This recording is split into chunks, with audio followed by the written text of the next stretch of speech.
여러분도 아시다시피 비트코인 1만 개로 피자 2판을 구매한 일화 알고 계시죠? 지금 가격으로는 수조 원짜리 피자나 마찬가지인데요. 솔라나도 만만치 않았습니다. 솔라나 또한 약 300원으로 출시되어 1300배 이상 상승률을 보여줬는데, 내가 만약 1만 개의 솔라나를 갖고 있었다면 피자는 만들진 못했어도 피자 가게를 차릴 수 있었다라는 건데요. 과연 둘의 공통점은 뭐였을까요? 초기엔 아무도 주목하지 않았지만 가장 큰 수익을 안겨준 기회였다는 거죠. 그런데 이런 얘기를 들을 때마다 사람들은 말합니다. 그땐 몰랐으니까 못 샀고 지금은 이미 다 올라서 늦었다라고요.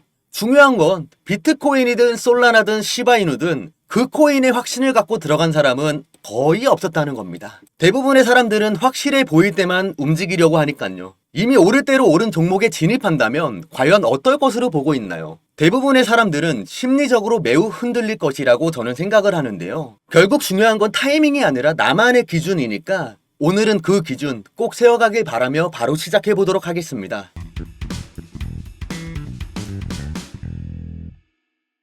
구독자 여러분 안녕하세요. 데이터와 경험으로 말하는 코인 투자 유태영입니다. 설명하기 앞서 차트를 보기 쉽게 지표 설정을 원하신다면 편하게 연락 주시길 바라겠습니다. 자, 제가 다룰 이야기는 ETF 승인 기대감이 커지고 있는 솔라나인데요. 그런데 요즘 솔라나에 대한 시선은 좀 엇갈리고 있습니다. 왜일까요? 아직 풀리지 않은 숙제들이 있기 때문인데요. 솔라나가 빠르게 성장했지만 그것이 곧 문제가 없다는 뜻은 아니라는 거죠. 완전히 해결되지 않은 리스크들, 과연 그게 무엇일까요? 자, 솔라나는 네트워크가 먹통이 된 적이 많았는데 쉽게 얘기하면 거래나 송금이 중단되는 일이 자주 발생했다는 거죠. 대표적으로는 NFT 발행 과정에서 블록체인이 중단된 일인데요. 발행하려는 사용자들이 한꺼번에 몰리면서 초당 40만 건의 트랜잭션이 몰려 감당하지 못했습니다. 결국 솔라나의 메인넷은 과부하를 견디지 못하고 무려 17시간 동안 멈춰버리는 대규모 장애를 겪게 되었죠. 솔라나를 이용하는 사용자 수가 많고 실제 활용도가 높았다는 점에서는 기술적 메리트가 있었지만 네트워크의 안정성과 구조적 신뢰는 충분히 받쳐주지 못했다라는 지적도 함께 따라붙었는데요. 게다가 NFT 발행의 문제점만이 아니라 은행 없이 블록체인상에서 예금, 대출 같은 금융 서비스를 이용할 수 있는 디파이에서도 트랜잭션이 몰리기 시작했는데 이로 인해 멈춰버리는 현상이 반복적으로 발생했다는 점입니다. 과연 사용자 수가 많아서 생긴 문제라고 생각이 들까요? 아닙니다. 네트워크 자체가 트래픽을 감당하지 못했던 기술적인 한계가 반복적으로 드러난 것이죠. 그렇기에 언제 멈출지 모른다는 불안감이 존재하는 블록체인으로 보여지고 있다는 겁니다.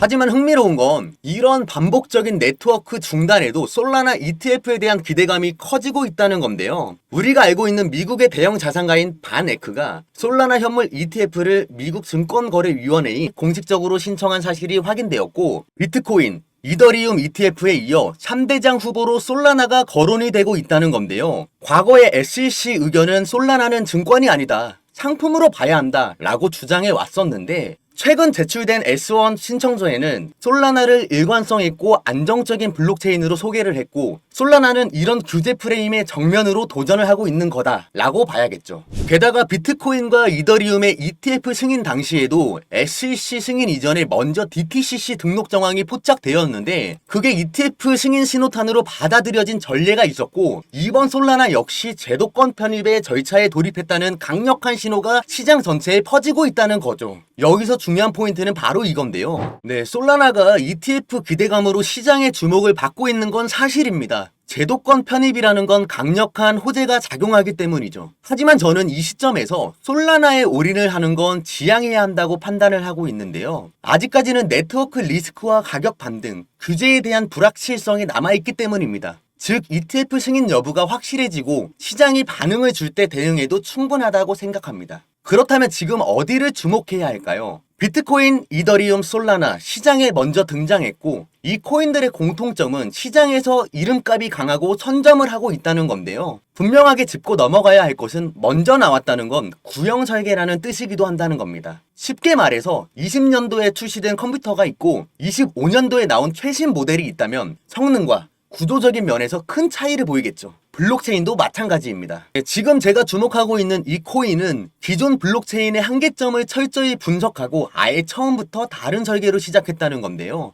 실제로 개발자들이 이 프로젝트에 몰리고 있고 고래 지갑도 점점 늘고 있다는 데이터가 확인이 되면서 단순하게 기술이 좋은 코인이 아니라 다음 대세를 준비 중인 흐름이라는 시그널로 보고 있는데요. 이미 모두가 주목하고 있는 코인에서 큰 기회가 나오는 게 빠를까요? 아니면 그 반대의 경우가 빠를까요? 그래서 저는 이 코인을 유심히 체크하고 있고 이 코인이 무엇인지를 구독자 여러분에게 공유하려고 합니다. 그 전에 코인 시장은 투기로 하는 게 아니라 투자로 했으면 좋겠습니다. 누군가 잃으면 누군가는 수익나는 냉정한 제로섬 게임이라고 늘 생각을 갖고서 부디 꼭 코인 이론부터 공부를 했으면 좋겠습니다. 눈을 감고 있으면 온통 어둡잖아요. 제가 살아온 인생이 딱 그랬습니다. 코인이 어렵고 몰랐을 때 반지하 월세부터 시작해서 미래가 참 불투명하고 냉정한 현실이었는데 공부만이 살 길이다 생각하고 파헤쳤더니 이제는 웃으면서 얘기할 수 있게 되었고 지금은 훌륭한 무기를 가졌다고 생각하고 있습니다.